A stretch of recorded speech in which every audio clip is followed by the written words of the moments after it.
Buenos días, me alegra saludarle. ¿Ya se saludó con la persona que está a su lado? Dígale al que está ahí al lado suyo, ¿cómo está? Buenos días.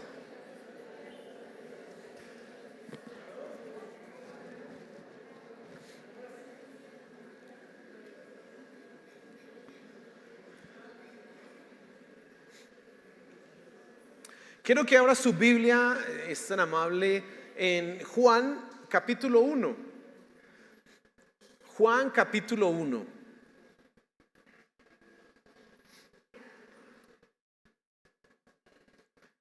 Y antes de leer la escritura y de pasar a estudiar lo que sé que Dios tiene para nosotros esta mañana, quiero que pienses en lo siguiente. Normalmente las personas expertas en todo esto de política y de sociología han dicho que los latinoamericanos, escuche bien, los latinoamericanos son personas dadas al caudillismo. ¿Qué es el caudillismo? El caudillismo es la idea, la ilusión de que hay una persona de que nos va a sacar de todos los conflictos, de todas las situaciones, de todos los problemas. Ahora, ¿dónde se hace más evidente esto? En la política. Cuando llegan las elecciones presidenciales, particularmente, no tanto las del Senado, sino las elecciones presidenciales, el latinoamericano, dicen estos expertos, es muy dado a ver a ese político como una especie de mesías, un caudillo que ha de liberarlos y sacarlos de la situación en que se encuentran. Por eso usted ve que los políticos que entienden estos movimientos ideológicos y culturales, como todo esto que hay en la mente de las personas, utilizan en sus discursos precisamente eso, un llamado a la liberación, un llamado a que yo sí tengo las respuestas, yo sí soy el camino. Casi que quisieran relatar o tomarse el versículo de Juan 14:6 para ellos mismos: yo soy el camino, la verdad y la vida. Casi que quisieran decirlo. ¿Y por qué es aceptable o válido eso? Dicen esos expertos, por la cultura, que el latinoamericano es dado a eso. Un amigo, bueno, él ha venido aquí, es Samuel Wagner, él ha venido aquí a predicar, usted lo conoce, nos contaba que en Alemania, los alemanes y la ideología alemana era muy diferente. Ellos, aunque tienen sus representantes políticos y todas esas cosas, son más bien de un pensamiento no tanto dado al caudillismo, sino que tienen otra perspectiva, otra manera de relacionarse con sus autoridades. Y esto a causa de lo que pasó con Hitler. ¿Recuerda lo que pasó con Hitler? Hitler en las 1936 más o menos, usando un discurso del caudillismo, logró enajenar y captar la mente de los alemanes que venían de una situación terrible. Usted sabe, la primera guerra mundial los dejó en una posición económica tenaz y además sometidos a los franceses, ingleses y todos los demás, de tal manera que Hitler tomó esto que estaba sucediendo a nivel social y logró meter un pensamiento nacional en esos alemanes y decirles: yo soy la solución. Lo eligen primero ahí canciller, y finalmente usted sabe todas las consecuencias que llegó esto. Y a raíz de eso me contaba Samuel, y usted lo puede leer también, que el alemán le ha cogido cierto miedo a esa idea del caudillo, a esa idea de la persona que puede liderarlos y sacarlos de los problemas. Pero bueno, yo simplemente te cuento esto como una anécdota, lo de Alemania, pero nos interesa es acá, nosotros, en el contexto en que vivimos, que según los expertos somos dados al caudillismo. Y quiero preguntarte eso esta mañana. ¿Crees tú, o más bien estás esperando, anhelando que una persona pueda salvarte y cambiar toda tu situación y condición? Se quedan callados, porque tienen como miedo a decir, si decimos sí, sí los veo, o si decimos no, y entonces hay como miedo. No se preocupe, realmente los cristianos no creemos en un caudillo, sino que creemos en un Mesías. Los cristianos creemos en que una persona sí va a cambiar nuestra realidad, nuestra vida, y la va a transformar totalmente. Sí, eso hace parte del cristiano. Pero yo hoy quiero que hablemos de cómo esa mentalidad caudillista puede llevar a alguna persona, inclusive a ti mismo, a convertirte en lo que no debes convertirte. ¿Qué quiero que entendamos esta mañana? Que nosotros no somos nada más que testigos. Esa es nuestra función, esa es nuestra tarea, esa es nuestra labor.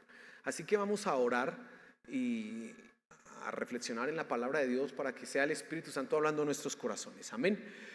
Señor, gracias por el tiempo que hemos tenido adorando tu nombre. Gracias porque sabemos que tú estás con nosotros el día de hoy y te pedimos que nos hables. Por favor, Señor, instrúyenos a continuación mientras reflexionamos y estudiamos tu palabra. Gracias, Señor. Amén y amén. Juan capítulo 1, y quiero que lea conmigo el versículo 4, 5 y 6. Mire lo que dice así.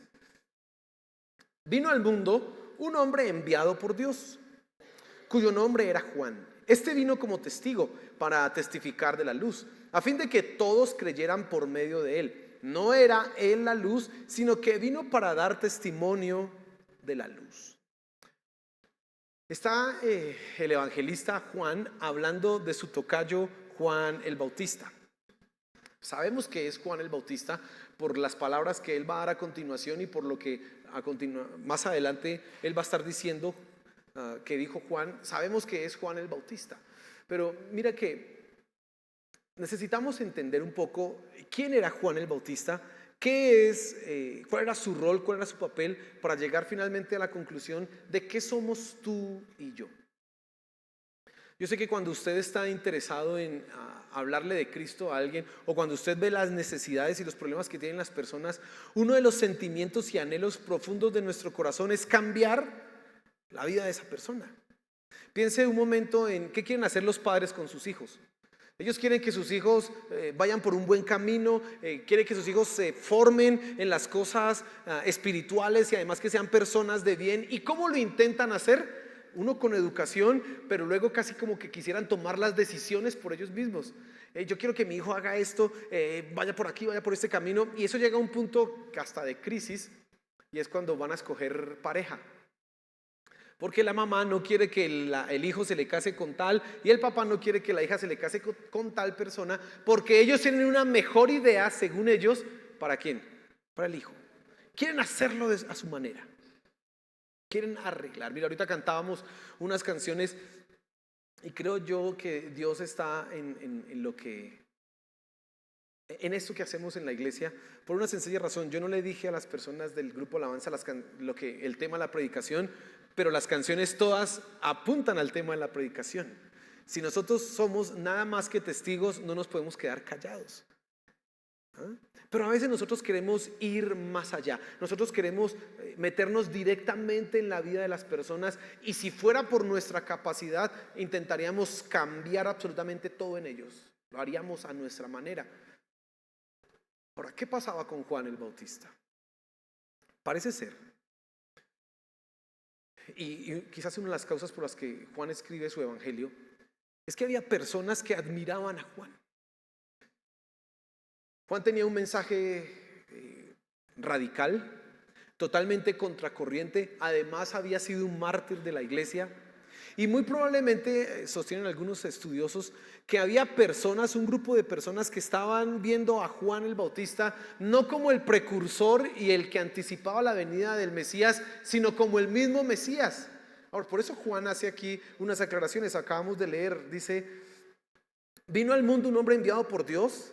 Y dice el versículo 7, este vino como testigo. Y luego dice el versículo 8, no era él la luz, sino que vino para dar testimonio. Más adelante en el mismo capítulo 1 le van a preguntar los sacerdotes: ¿tú quién eres?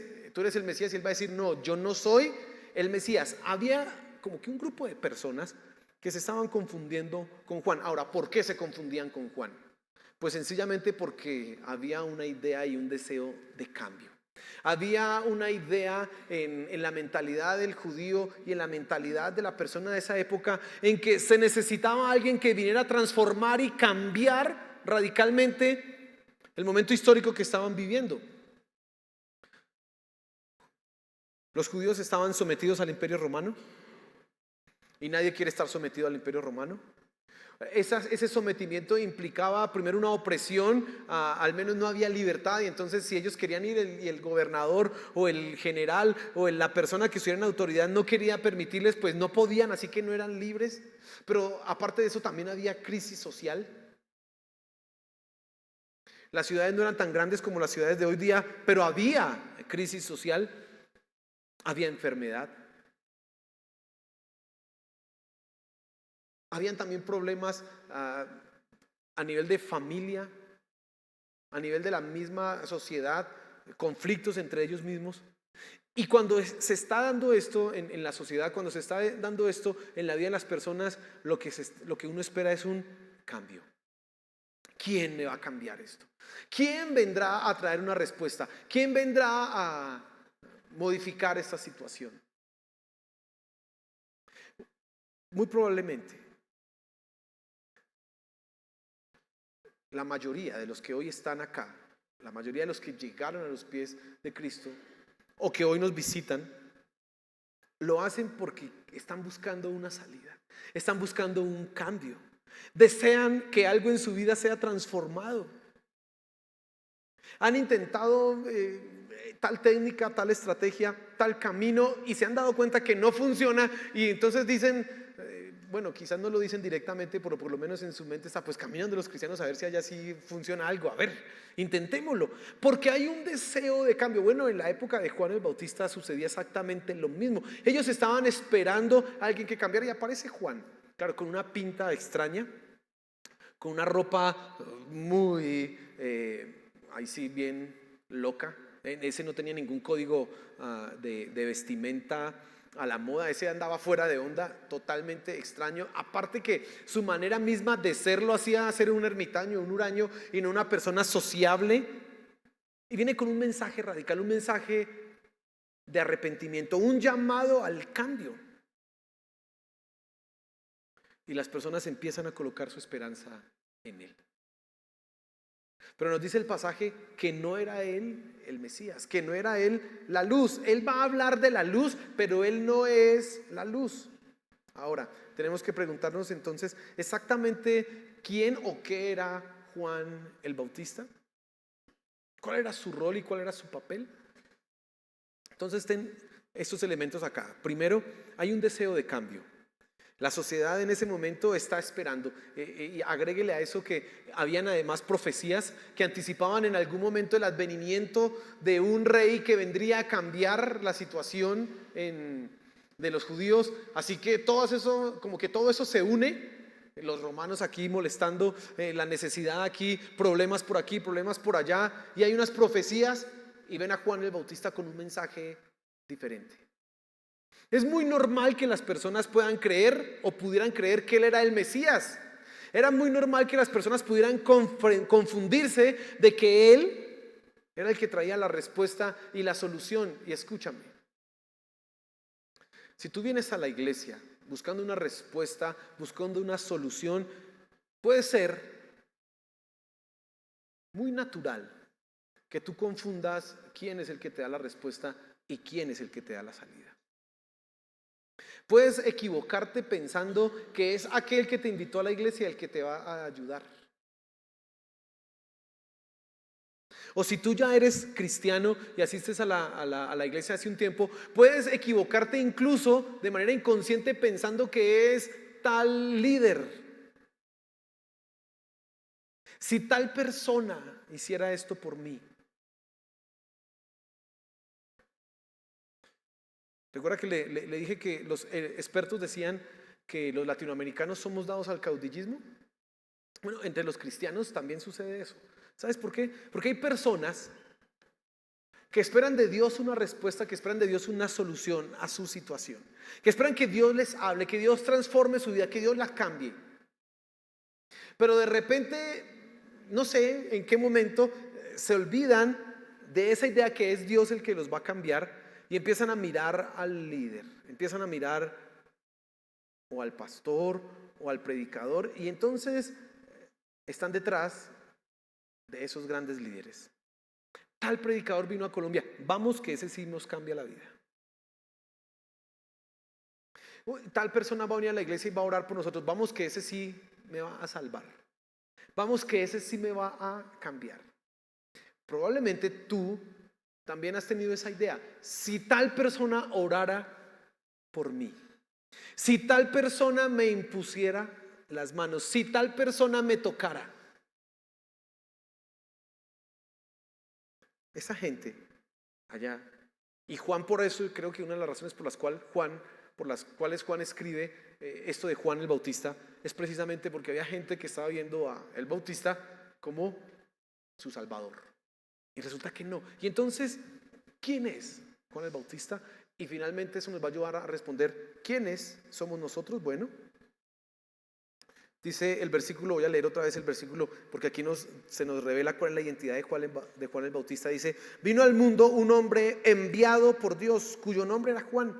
Y este vino como testigo para testificar de la luz, a fin de que todos creyeran por medio de él. No era él la luz, sino que vino para dar testimonio de la luz. 3 veces se utiliza la palabra testigo, testigo, testimonio. ¿Por qué? Porque Juan el Bautista solamente era un testigo. Nada más. Como testigo, entonces, él había sido enviado de Dios directamente para precisamente traer luz, hablar de la luz. Él vino al mundo, Juan el Bautista, con un mensaje que enfocaba y dirigía a quién, a la luz, no hacia él, sino a la luz. ¿Quién es la luz? Cristo nuestro Señor. Su tarea entonces primordialmente era dar testimonio. Ahora, necesitamos comprender cómo funcionaba en la Biblia eso de dar testimonio. Todas las cosas, las causas judiciales y los asuntos judiciales en la Biblia o para el pueblo israelita y aún todavía en nuestros códigos judiciales persiste la misma idea. Se resuelven cuando aparece un testigo. Si yo tengo una disputa con alguien y es la palabra de él contra la mía, ¿quién viene a dirimir ese conflicto? Un juez. Pero ¿cómo lo puede dirimir? Con lo que yo digo, con lo que dice mi oponente. No, con un testigo. Y en la Biblia era muy claro que sean 2 o 3 testigos, especialmente para casos de pena de muerte. Y entonces, si había alguien que había cometido una falta que fuera digna de pena de muerte, tenían que haber al menos 2 o 3 testigos. Pero para poder hacerlo así, el testigo colocaba su propia vida como garantía de lo que estaba diciendo, porque lo que iba a suceder a continuación no era pagar 100,000 pesos, no, era la vida misma la que estaba en riesgo. Por eso el noveno mandamiento dice, no dirás falso testimonio. Y había pena de muerte también para eso. El que diga un falso testimonio contra su hermano, pena de muerte. ¿Por qué? Porque era muy riesgoso. Mire, y hoy día en nuestros códigos penales también funciona así. Llega un testigo y se supone que lo primero que hace la justicia es, las justicias que tienen a Dios como algo importante, le colocan la Biblia y coloque su mano derecha aquí y diga que va a decir solamente la verdad y nada más que la verdad. En las culturas que son seculares, que no tienen a Dios como lo principal, le hablan es de que el perjurio y que la infamia también es un delito, y si es comprobado eso, pues también va a haber cárcel. Pero persiste esa idea. ¿Qué era entonces lo que Juan debía hacer? Con su vida convertirse en un testimonio, con sus palabras hablar de quién, de Cristo. Él debía llevar a las personas hacia la luz. Él venía a ser el precursor, a anticipar personalmente lo que era o quién era la luz. ¿Y cuál era su mensaje? Bueno, el contenido del testimonio de Juan el Bautista, sus palabras particularmente, apuntaban a identificar quién era la luz y 2, a llamar al arrepentimiento.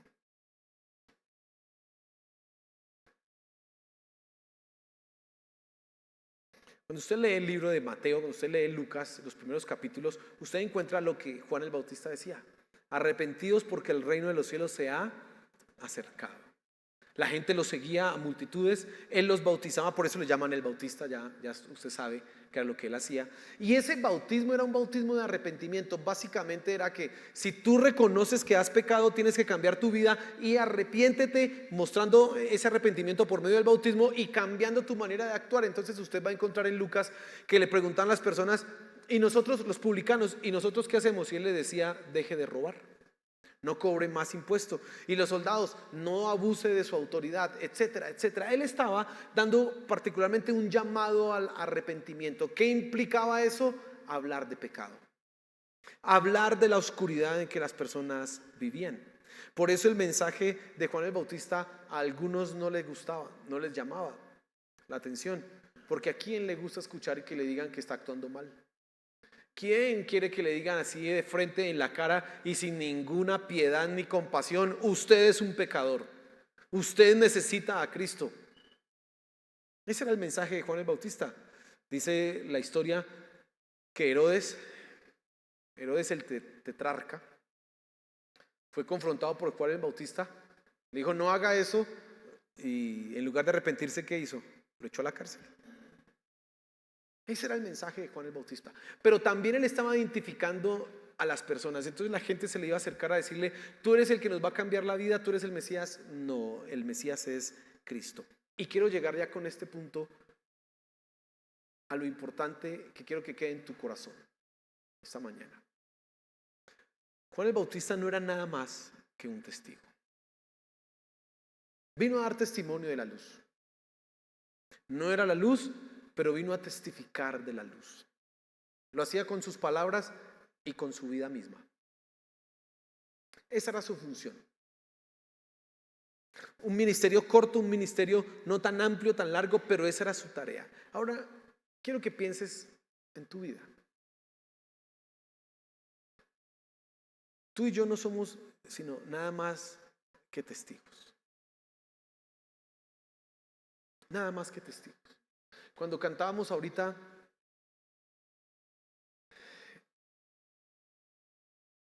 mi Dios vivo está, y dice: ¿cómo me voy a callar? Es una declaración de lo que tú y yo somos. Solamente testigos. Testigos de lo que Dios ha hecho en nuestra vida. Y escúchame tú que vienes hoy invitado por alguien que no eres creyente. Nosotros somos un testimonio viviente de que Dios tiene poder. Yo soy un testimonio de que Dios cambia vidas. ¿Y por qué soy un testimonio? Porque Dios ha cambiado mi vida. Yo no soy nada más sino un testigo. Y aunque hoy esté proclamando la palabra, aunque tenga una posición como pastor o líder de la iglesia, eso no me da otra razón de ser, sino simplemente soy un testigo. ¿Cómo te testifico? Claro, con mis palabras, pero sobre todo con mi vida. Porque Dios ha transformado mi vida y yo miro acá vidas cambiadas. Yo miro aquí personas a las cuales su vida, en las cuales Dios ha cambiado su vida. Hace unos días fuimos a visitar a una hermana en la iglesia y nos contaba su historia.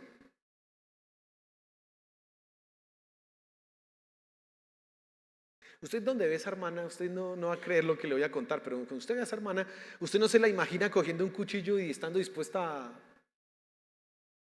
a darle a un hombre. Usted no se imagina a esa mujer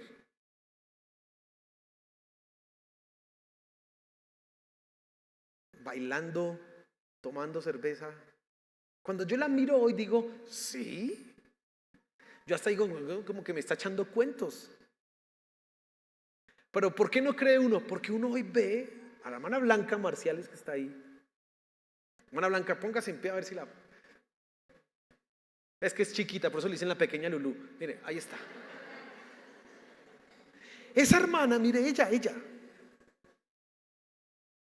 me contó: no, pastor, es que eso yo era. Y un día un señor se me vino así como muy bravo y yo fui cogiendo el cuchillo: pues venga y ya, ¿cómo nos toca ahí? Me estaba invitando a almorzar y yo le dije: todo está muy rico, hermana, eso está... La vida de Blanca es la vida es un testimonio de que Dios cambia vidas. Y por eso yo le cuento algo que ella me contó a mí y ni le pedí permiso, por una sencilla razón: porque necesita la gente saber que Dios cambia vidas. Tú que vienes con el deseo de que Dios cambie tu vida, te presento una persona a la cual Dios le cambió la vida, a la cual Dios le transformó su existencia. ¿Qué es, Blanca? ¿Qué somos nosotros? Solamente testigos. ¿Qué eres, Juan el Bautista? Sí, el gran profeta. Dice que el Señor Jesús dijo que no había hombre más importante en los profetas que él. Pero solamente somos testigos. Y yo miro a Blanca, pero también miro aquí la vida de todos los demás. ¿De dónde los ha sacado Dios? ¿De dónde los ha traído Dios? ¿Cómo Él ha cambiado el destino? ¿Cómo Él ha cambiado las vidas de las personas? Tú y yo no somos más que testigos. Y si nos quedamos callados, fallamos en la función que tenemos acá. Por eso yo me admiro, y le decía hace un rato ya, que Dios se mueve en la iglesia. ¿Por qué? Porque yo no les dije a los que dirigían hoy, mire, voy a predicar de esto, pero escogieron canciones que tienen precisamente eso. Mi Cristo vivo está. Y hablemos de Cristo. ¿Y cómo me voy a callar si Dios ha hecho estas maravillas? Mi alma le alaba y le alabamos con gritos, etcétera, para que las demás personas se den cuenta lo que Él ha hecho en nosotros. Son vidas cambiadas. Pero nosotros no le cambiamos, vuelvo ahí a lo mismo, yo no le cambio la vida a nadie, hermano. Yo te puedo mostrar la palabra, yo te puedo conducir a que hagas cosas, pero yo no te puedo cambiar la vida. Eso lo hace ¿quién? Dios, el Señor Jesús. Y quizás aquí sé que hay personas que están buscando un cambio, pero está en Jesús. Mira, no está en nosotros, no está en mí, no está en quien dirige, está en nuestro Señor Jesús. Está en la luz del mundo. Está en Él, que es la vida. Él es el que transforma tu vida. Él es quien tiene el poder para cambiar tu corazón.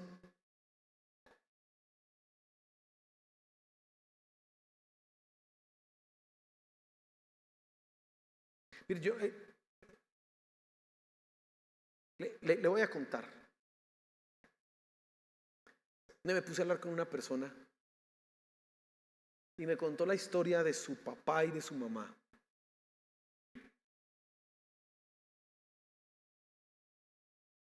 Si alguien ha tenido maltratos y abusos, Dios mío.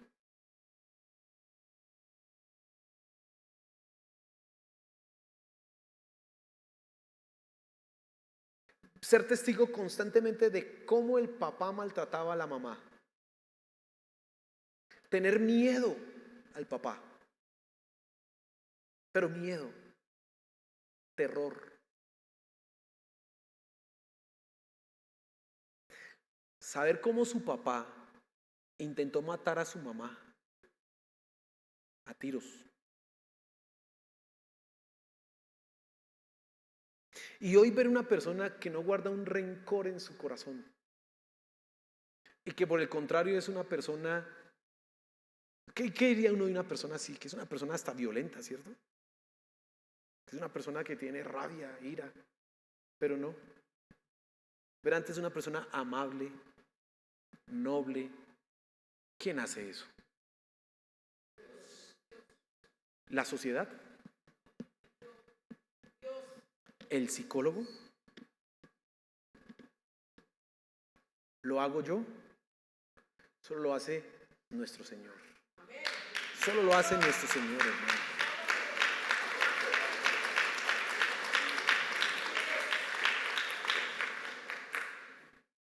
Y la gente afuera está buscando que alguien les cuente, Dios puede cambiarte. Dios sí te puede transformar. Venga, le cuento lo que yo era para que usted entienda que sí hay un Dios poderoso. Venga, le muestro a usted un poquito cómo pudo haber terminado mi vida. Y ahora mire lo que Dios está haciendo.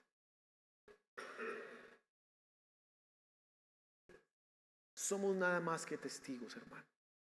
¿Y qué es lo que nos hace testigos por excelencia? Nuestra vida, mi vida. Cómo Dios me ha cambiado.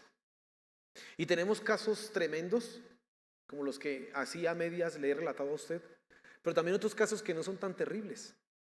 pero que también necesitan del poder de Dios para ser cambiados. También necesitan que haya un milagro para que la vida sea transformada.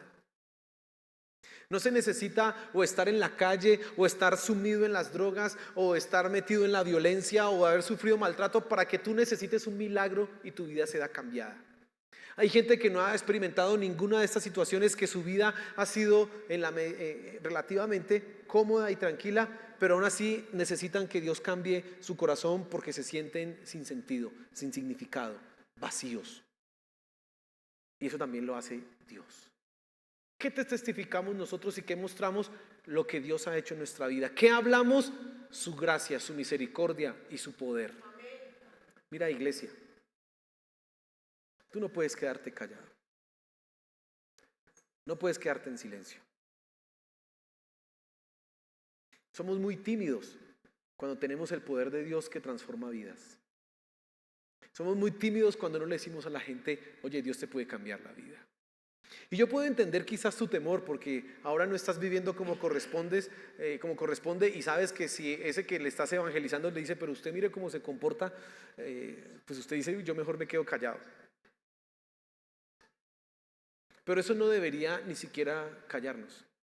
Tú y yo deberíamos seguir hablando de Cristo, porque Él es el que tiene el poder para cambiar nuestro ser. Él es el que tiene el poder para cambiar. Iglesia, hay gente que necesita de Cristo. Que seamos como Juan el Bautista, testigos, y que veamos el poder de Dios obrar. Que las personas se acerquen a nosotros para escuchar de lo que Él ha hecho, para escuchar de su infinito poder y de su infinita gracia. No para nosotros, y creo que no será así, convertirnos en los mesías de alguien. Porque yo no le cambio la vida a nadie. Tú no le cambias la vida a nadie. No, eso se lo cambia solamente el poder del Señor Jesús. Así que, mi querido hermano, no te quedes callado. Habla, proclama el evangelio. Y póngame cuidado a mí. Deje de escuchar el celular. Póngame cuidado a mí. Están todos así. Proclame el nombre de Cristo. Amén.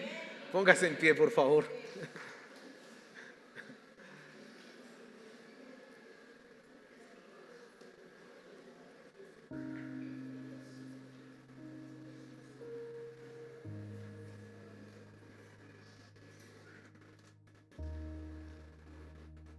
Hermanos, no somos nada más que testigos. Somos solo eso, testigos. Y si tú comprendes que al igual que Juan el Bautista, tú y yo somos testigos, no podemos quedarnos en silencio. Tenemos que hablar. Mira, la gente está en un mundo de oscuridad. Afuera la gente sufre. Afuera la gente está sufriendo en sus hogares, esclavos de vicios, pagando las consecuencias de sus pecados, atrapados por el enemigo, por las ideologías de este mundo. Afuera la gente está viviendo así. Pero tú y yo podemos testificarles, podemos mostrarles con nuestra vida cómo el poder de Dios es tan grande y maravilloso, cómo Él nos ha cambiado. Tú puedes mostrarle eso y hablarle a las personas. Tú puedes hacerlo. No es que tú le cambies la vida a alguien, solamente es que los conduzcas a Cristo. Solamente es que los lleves al Señor Jesús. Es que mi vida hay alguien que puede cambiar tu vida, es Cristo Jesús. Hay alguien que puede transformar tu situación, es Cristo Jesús. Ríndete a Él y háblale, cuéntale tu testimonio. Dile: mira, yo era así, pero Dios me cambió. Mi vida pudo haber terminado así o así o así, pero Dios me transformó. Cuéntales. Ellos necesitan escuchar tu experiencia porque tú eres un testigo. Eso somos nosotros, hermanos, testigos. Y yo sé que tú tienes muchas oportunidades para hacerlo. Dios te abre puertas, pero hartas. Y quizás en tu mente: ay, qué miedo, ¿yo qué le voy a decir? Pues no, tranquilo, cuéntale tu historia. Mira, las historias siempre son agradables. La gente quiere escuchar historias. Y si usted cuenta la suya y con lujo de detalles, la gente le va a prestar atención. Y va a decir, sí. Y va a venir con esperanza en un Dios que puede cambiarles. Pero si nos quedamos callados. Ahora tú que vienes hoy buscando una salida, no somos nosotros, no soy yo. No es aquel que te trajo, es Cristo. Él es el que te puede cambiar la vida. Él es la luz. Él es la vida. Él es la esperanza. Y Él es el que te puede transformar. Rinde tu vida, rinde tu corazón a Él. Y vas a experimentar el poder maravilloso en tu vida, en tu corazón. Vas a ver cómo Dios te va a cambiar. Señor, gracias por tu palabra. Gracias porque tú hoy nos muestras de una manera tan sencilla que nuestra labor es ser testigos. Aún con un hombre grande como Juan el Bautista, solamente era un testigo. Eso somos nosotros, Señor, testigos de ti. Que no nos quedemos callados, que podamos hablar de nuestra experiencia, que podamos contarle a todos cómo tú nos has transformado, mi Señor, cómo tu poder es maravilloso para cambiarnos. Por favor, Señor, ayúdanos a hablar, que no permanezcamos en silencio, Señor de los cielos. Padre, por favor, por favor. Mira, oro por los que hoy vienen por primera vez a la iglesia. Que ellos te puedan ver a ti como la esperanza, como la respuesta, como la solución. Porque tú, Señor, tú puedes cambiar la vida. Tú puedes sacar de la oscuridad a las personas y llevarlos a la luz. Por favor, Señor, glorifícate, Padre Celestial. Amén y amén.